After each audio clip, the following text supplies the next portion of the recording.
ikaw na nga ba ang babaeng para sa'kin?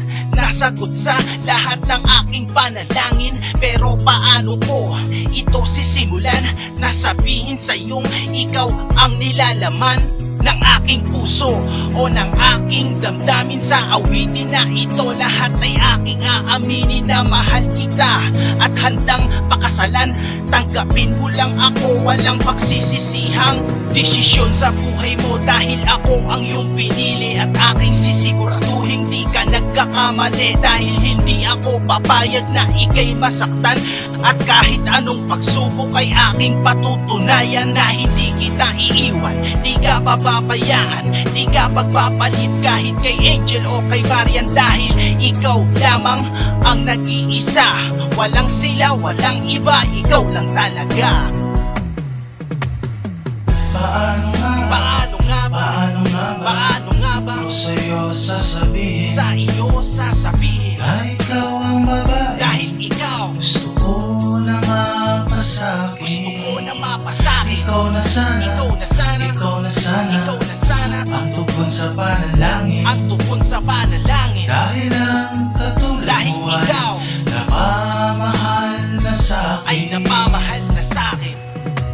Paano ko sasabihin sa'yo na ikaw ang babae na gustong makasama ko sa lungkot at saya, mapaginhawa, mapahirap, sabay nating aabutin ang ating mga pangarap. Mahirap paano madali, basta huwag kang bibitaw. Walang iba, walang sila, kundi ako lang at ikaw. Hindi maliligaw, humawak lang sa aking kamay. Sa balikat ay tumantay, sabay tayong maglalakbay. Ikaw na sana ang babaeng para sa'kin. Ikaw na sana ang sagot sa aking dalangin. Panghawakan mo lang ang mga sinabi ko. Kailan ko ba matitikman ang tamis ng labi mo? Ang iyong mga mata, walang luha na papatak. Bibigyan pa kita isang dosena na anak. Pero paano ko ba sa iyo sasabihin na ikaw ang babae na gusto ko na mapasakin sa'kin?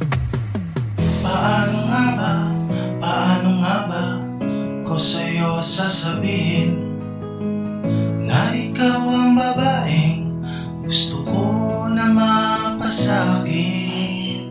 Ikaw na sana, ikaw na sana ang tugon sa panalangin.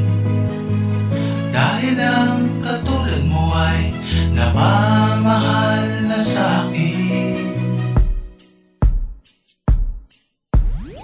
Paano nga ba? Paano nga ba? Paano nga ba? Paano nga ba? Ko sa'yo sasabihin Sa iyo sasabihin na ikaw ang babae, dahil ikaw gusto ko na gusto mapasakin. ko na mapasakin. Ikaw na sana, Ikaw na sana, ikaw na sana ikaw na sana ang tugon sa panalangin. ang tukon sa panalangin. Dahil ang